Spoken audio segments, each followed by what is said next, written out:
On Tomato Justin and the night, you know, my mouth is sealed. I'm not allowed to say anything. Don't ask, don't tell. That's the new policy here.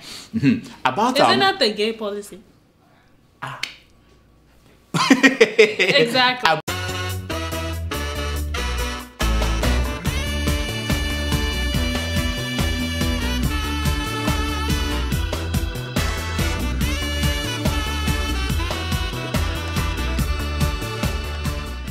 How everybody doing? And it's Claudine.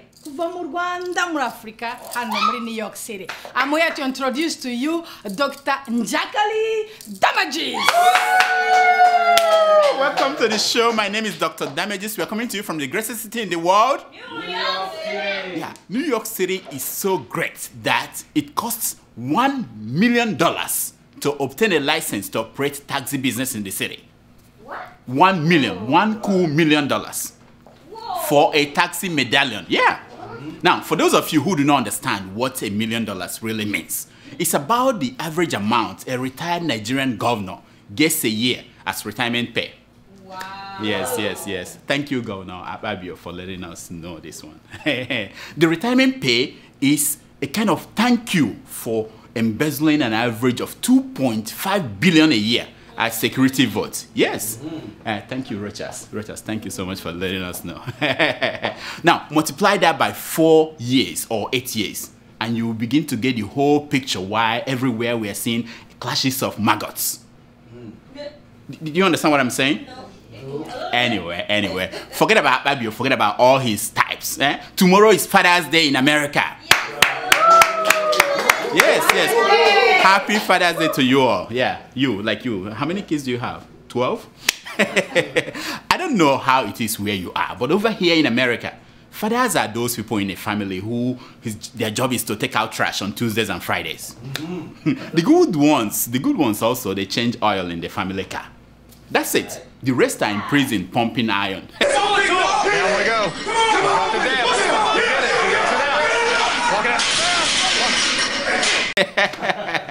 I know. Yes. According to Men's Warehouse, that's where I buy my tie and everything. The store sells more ties on Father's Day than any other day in the year.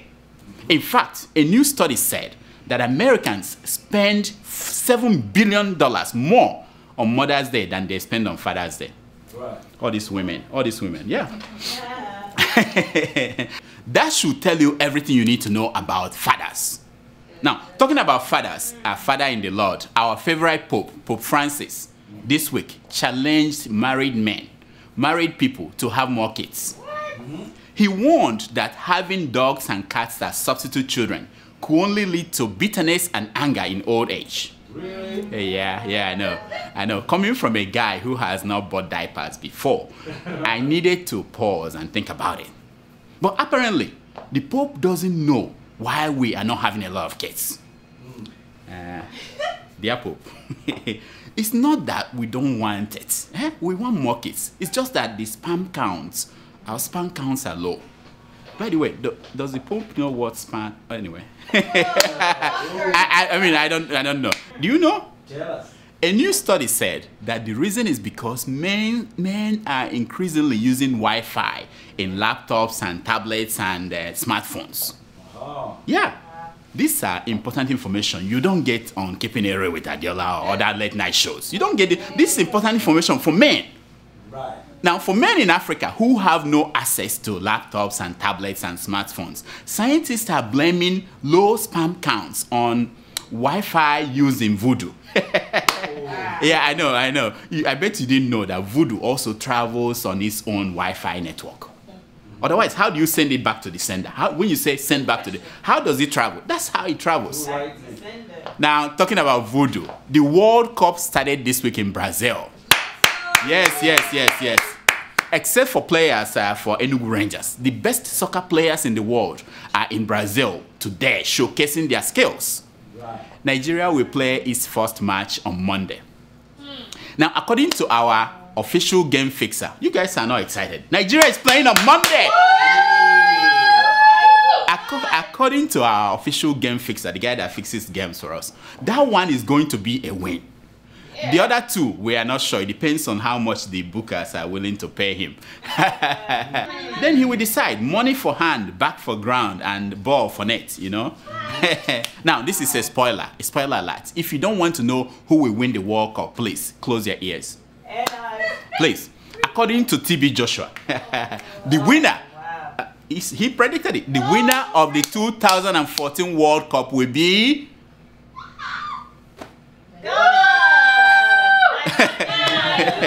Watch him. Yeah, he said it. He said it. Now, talking about winners and losers, have you sent your condolence message to President Goodluck Jonathan? Have you? Have you? No? Hurry up, because the Aso Rock mailbox is getting filled up. President Jonathan has been receiving tons and tons of condolence messages. No, he did not lose anybody in the family. Nobody died. No. He just witnessed one of his greatest enemy climb up to a place where there is perpetual immunity. Yes. I'm talking about Sanusi Lamido Sanusi.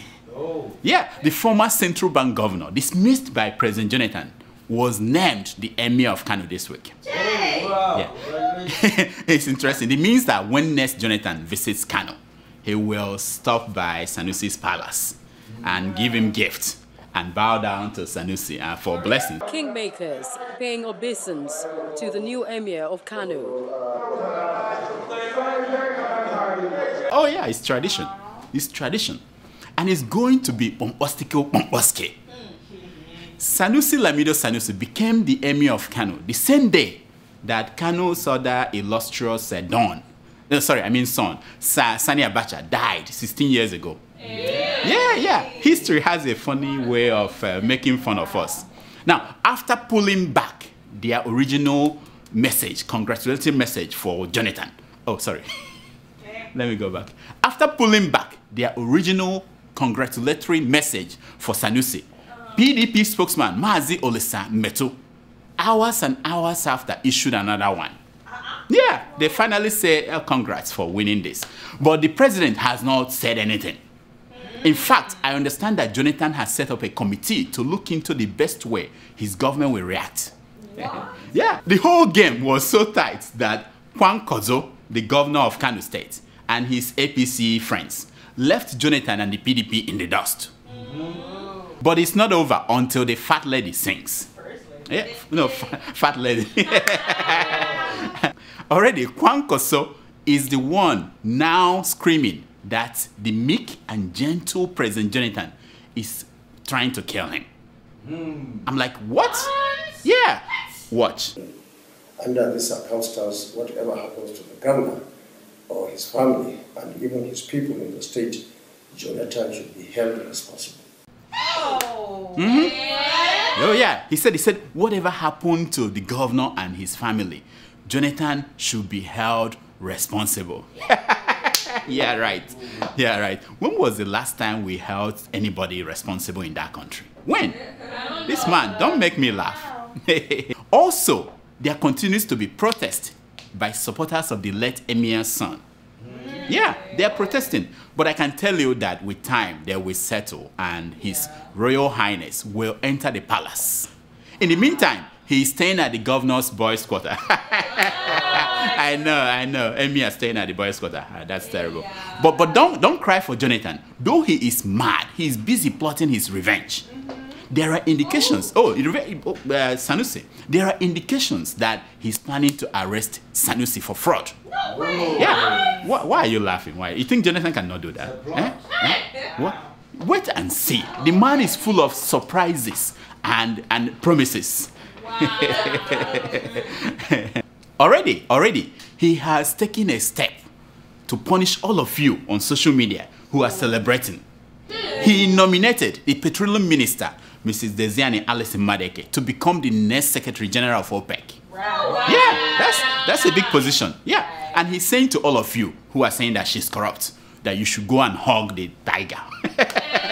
Yes, that's what the president is saying. Now, if you think it was difficult getting the permission of the president to get Desiani to appear before the House of Rep, imagine how hard it would be to get the permission of OPEC president in Vienna to allow Desiani to appear before the ordinary Nigerian House of Rep. That was the plan. Move her to somewhere that nobody can reach her anymore. Now, never mind that it didn't work out well. The men who run OPEC, people like that, they said, until there is a female pope, we're not letting a woman to be the OPEC Secretary General. Wow. Yeah, that was what they said. Now, though Jonathan's sweet Brent, the Ziani Alison Madeke, lost out, he saw that friend, Stella Odua, won big. Yeah, the former Minister of Aviation got bestowed a new traditional title.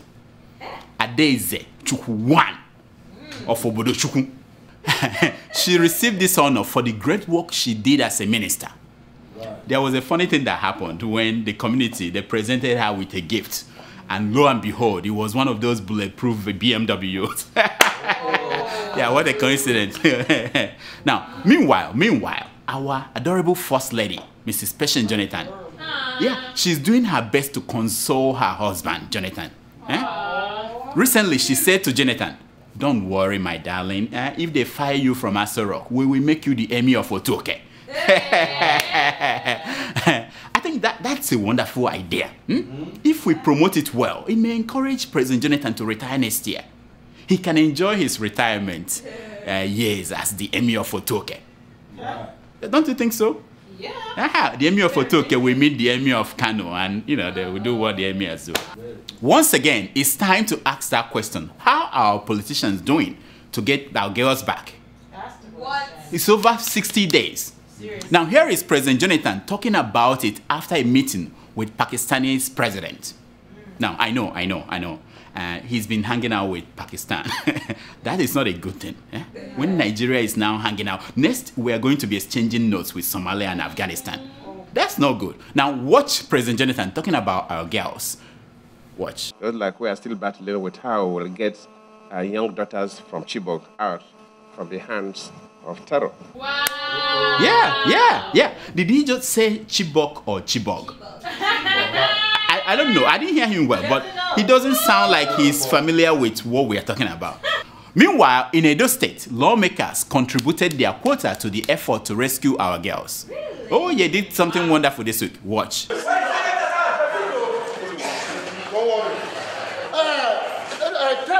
While the suspended lawmakers were at it, the Speaker and the other members arrived at the chamber with the mace and pursued them, after which they sat to hold their own session.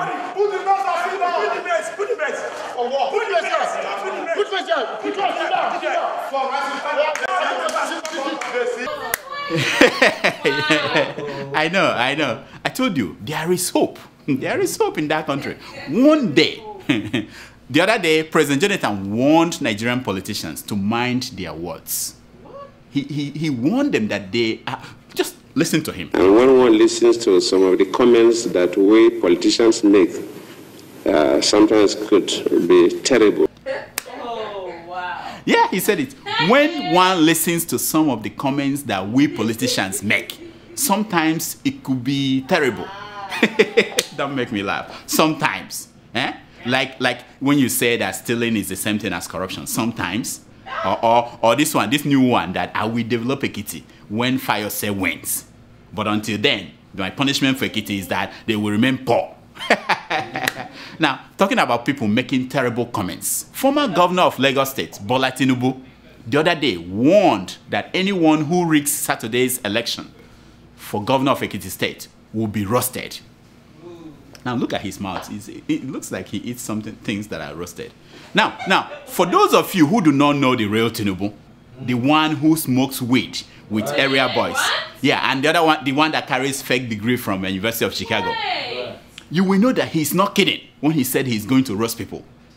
He is ready to roast and eat both men and women, but more of women.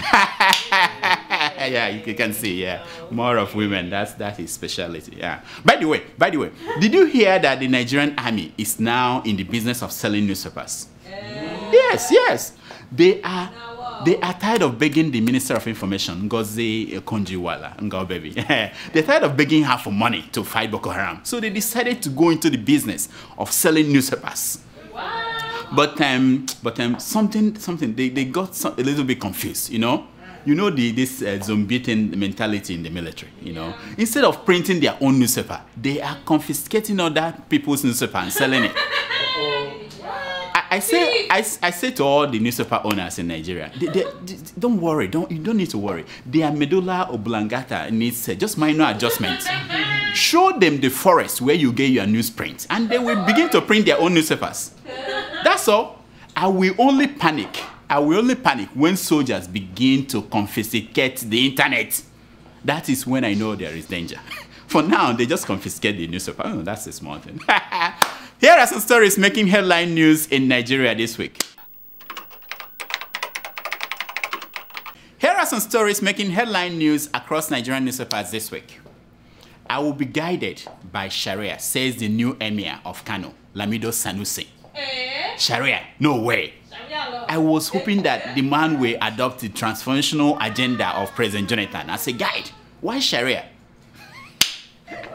If I expose the demons in APC, Nigeria will burn, says Femi Fani Kayode. You know Femi, former Minister of Aviation. After he did his normal thing, he said, now my issue is this, Femi, the kerosene is all over your body. It's dripping. Be careful with setting fire. You know what I mean? Amechi was locked up in Kano Airport, says Rivers State government. I'm like, why is he complaining? Eh? He should be happy that he was not stoned. Shebi, he said that people should stone them. Yeah. Anyway, Jonathan can win battle against the media, says APC. Nonsense. These stupid APC people. Who is talking about winning? We thank God that the man is fighting some battle. For a change. Any battle we do, we don't care who is fighting. He's fighting something. Why we don't audit NNPC and CBN accounts, says the Auditor General of Nigeria. They don't, yeah. Let me, let me guess why. Because man pass man. They know where their power ends. How can you audit the Ziani Alice in Madeke? Who born you? Anyway, I can't be poor again. Poverty is like HIV, says Governor Rocha Sokorocha of Imo State. Now, that is really messed up, sir. That's really messed up. This wealth must be like cocaine, I guess. It enhances your personality. Did you get it? Jonathan took over our houses, pushed us to the forest, says neighbors of President Goodluck Jonathan. Now, that is not the meek and gentle Jonathan that I know. That is not the meek and gentle Jonathan that I know. Old Biafran soldiers tried to take over a radio station. Did you hear the news? No. They went to a radio station to take it over in Enugu. I'm like, why? You can start a radio station free online. Why do you have to go and take over an old one? I'm free. I can help you. Obasanjo was a stubborn child, says Obasanjo's cousin. Yeah, thank you so much for telling us. Thank you so much for telling us before the man messes up. Thank you. Right on time. Good job. Senate presidents, governors, ministers are part of the federal government delegation to the World Cup. Yeah, they're all gone. They're all gone. See their behind. They carry their behind to go to Sambisa. No. But Brazil, yes. Nonsense. It's time for your email.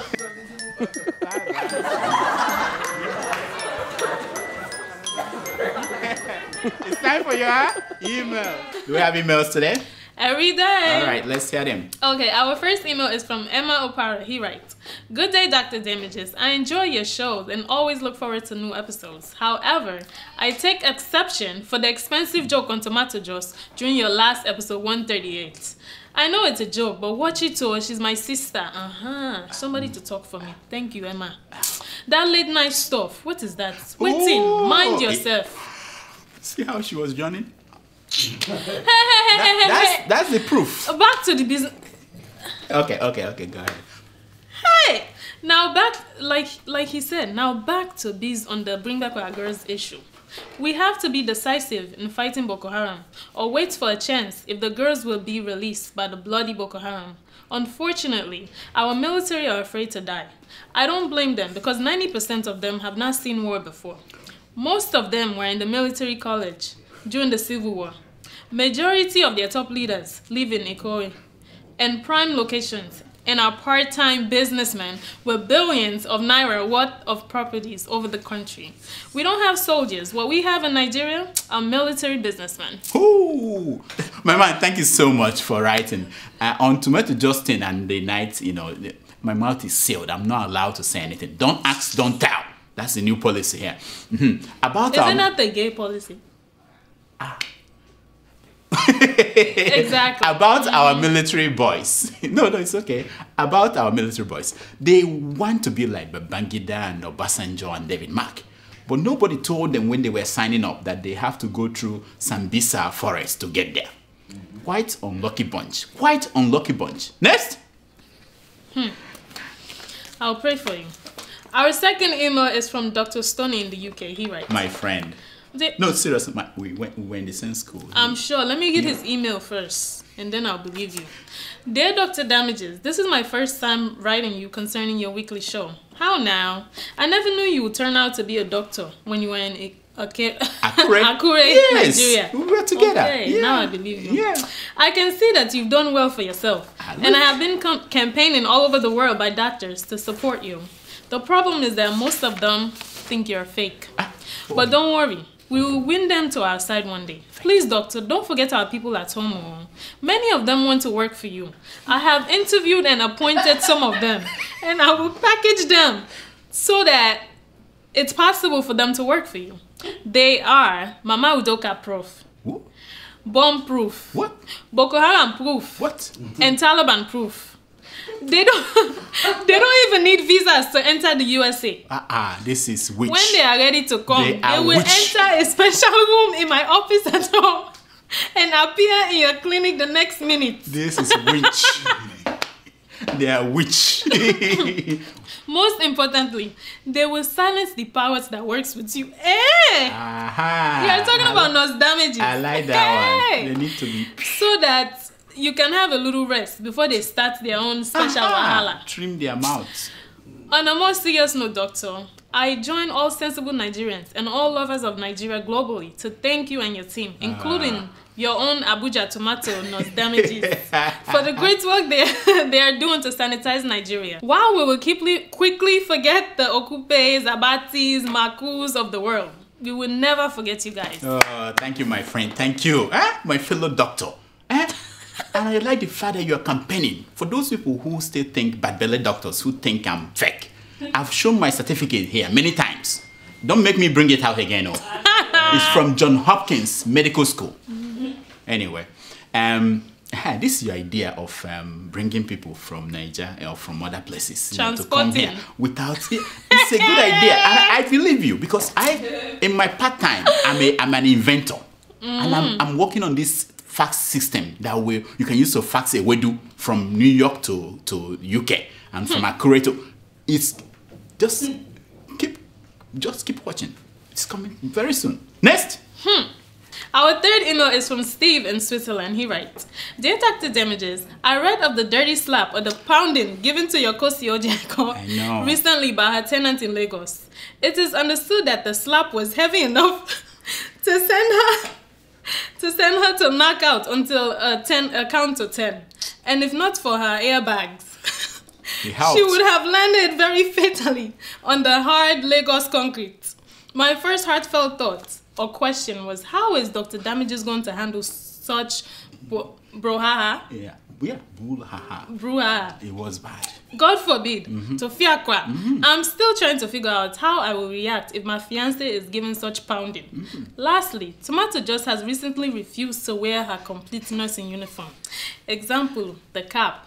I pray what happened to Kosi should not happen to her. Do you see the cap? She has been growing wings. Steve, thank you so much for your concern.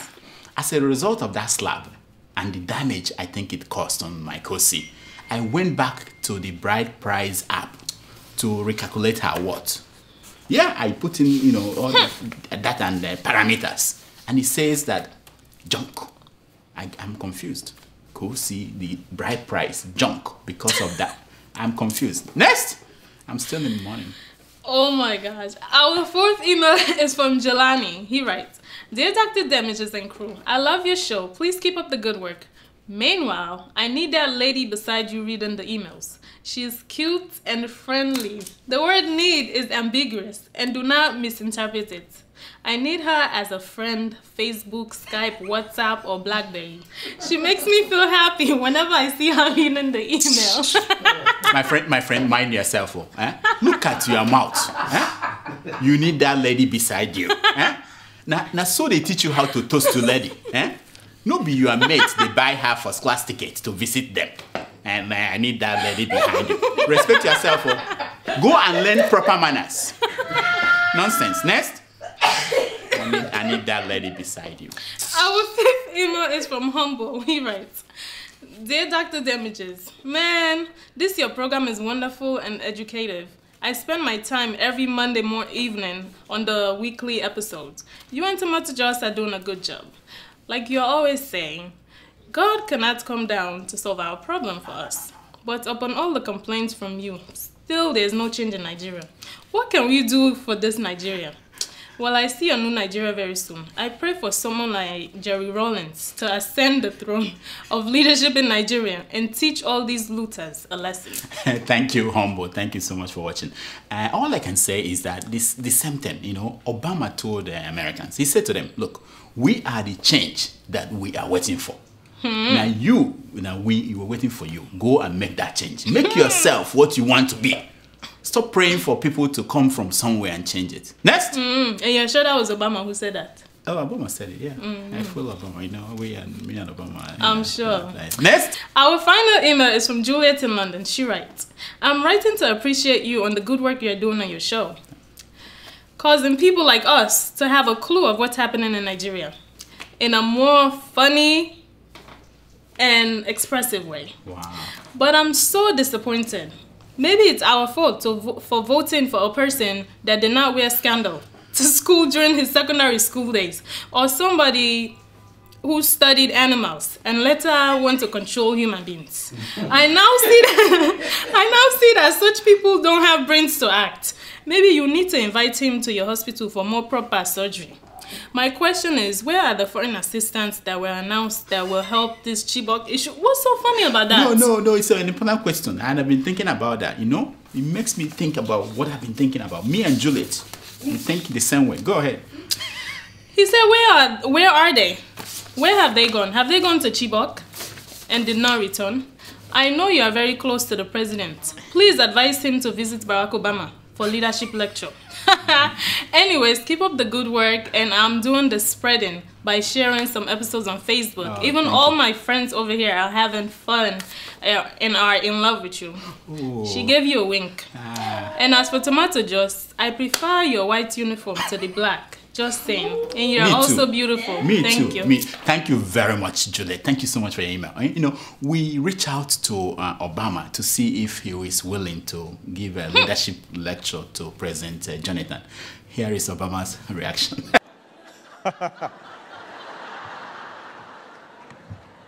Where were we?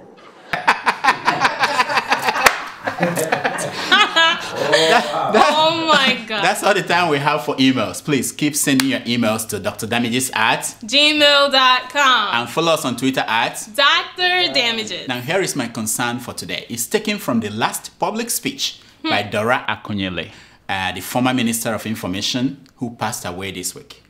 She said, we have to continue to dream, because once we stop dreaming, then life is gone.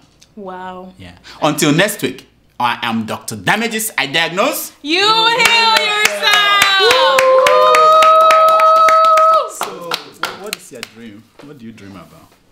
I have a dream that one day I will take over your show. It has nothing to do with Abati and Okupe, no? Hey, leave Abati alone. Aha! She's defending Abati again. Anyway. All right.